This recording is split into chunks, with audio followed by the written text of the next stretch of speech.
să facem chestia asta? Zic cu Echipa, care era întrebarea? Dacă ne mărim echipa? Da.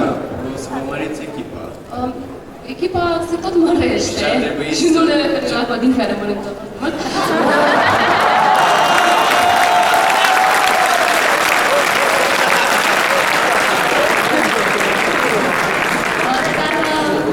Mergem pe colaboratori și în cele din urmă o să ajungem să strângem oamenii ăia de care avem nevoie. Că așa sunt foarte mulți oameni care vrea să lucreze cu noi dar nu și neapărat noi cu ei. Adică ei știu că poți să râzi, asta e adevărul.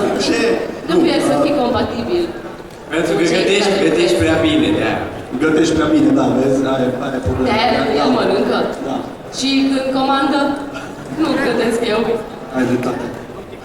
Ție nu pot să-ți comand oricum, numai tu faci toate comandele și alea. În fine, ideea e că ne mărim echipa, dar e un proces care durează. E foarte greu să găsești oameni care să aibă competențele necesare pentru a putea folosi în proiecte de genul ăsta. Să fie la fel de implicați ca și tine.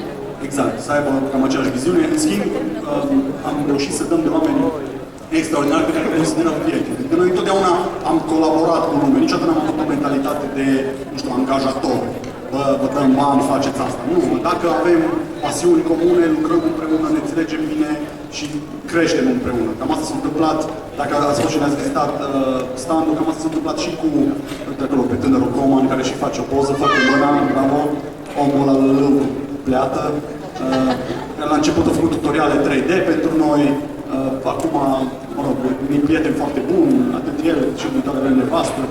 Și se implică total pe toate planurile, tot ce e nevoie. Exact. Și așa se formează, știi, treptat.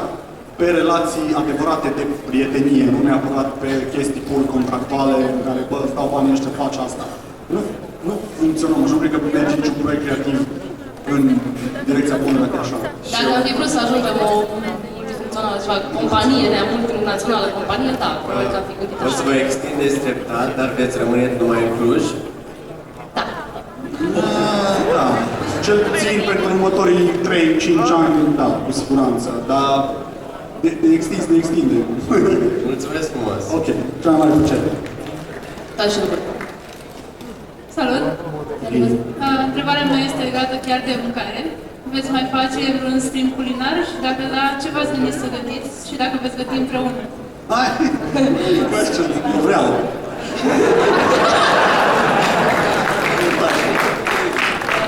Îți place să gătești? Să îmi place produsul final.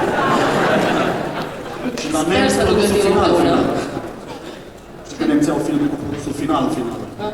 Sper să nu gătim împreună. Decât dacă vrem să facem show. Nu, trebuie să iasă și ceva comestibil de acolo. Dar ne-am gândit, inițial, așa am zis că începem toată seria, nu de pe Twitch. Da. Să tot fie, dar nu i-am găsit încă o formulă care să fie și smart, și fun, și să aibă, să fie mai complex. Deci, eu care gătesc, nu vreau să fac așa ceva. Pentru cei care nu știu, prefer să anim.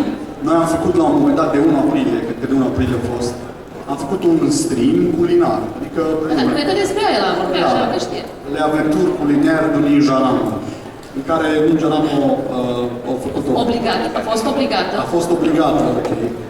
A fost obligată să gătească un, nu știu, burger. Un burger și eu am fost obligat să mănânc. Două. Obligat. A fost obligat să mănânce, da. Nu l-aș fi mâncat, nu, a fost senzațional. În fine.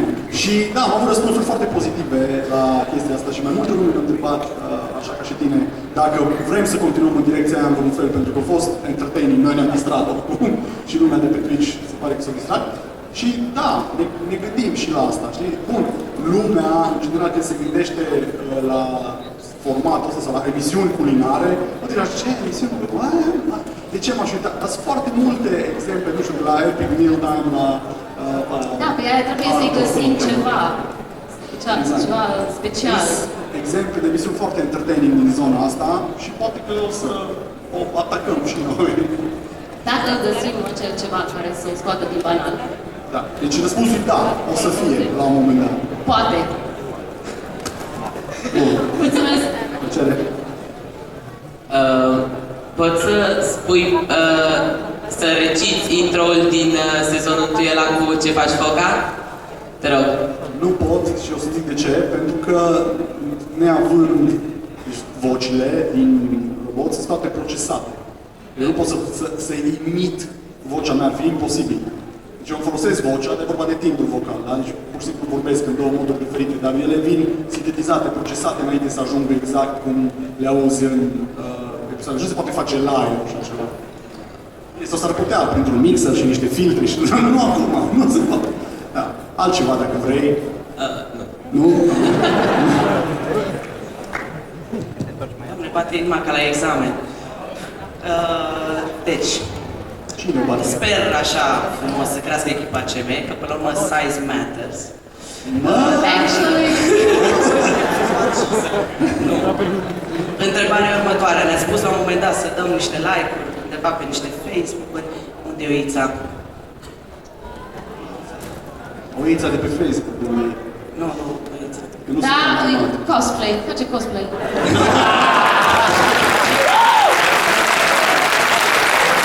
Nice say. Și altă întrebare ar fi dacă domnul Codin ar putea să reziste la Epic Meal Time. Cum să nu? Aș putea scrie scenarii pentru mă pot gândi la feluri de mâncare pentru emisiunea cu Oița. Ce s-a întâmplat Oița? A fost în Coița! Coița. Atenție, coaie! Coaie, da. Coița, ce s-a întâmplat? A fost un experiment, obviously, să vedem cum ar răspunde publicul la așa ceva. Și nu l-am mai continuat, dar s-ar putea ca la un moment dat să-l continuăm. To be honest, sau to be frank, depinde, Sinatra. Sorry, jokes. Oița aia s-ar putea să apară la un moment dat ca personaj într-un joc din ăsta de mobile devices, smartphones, tablete,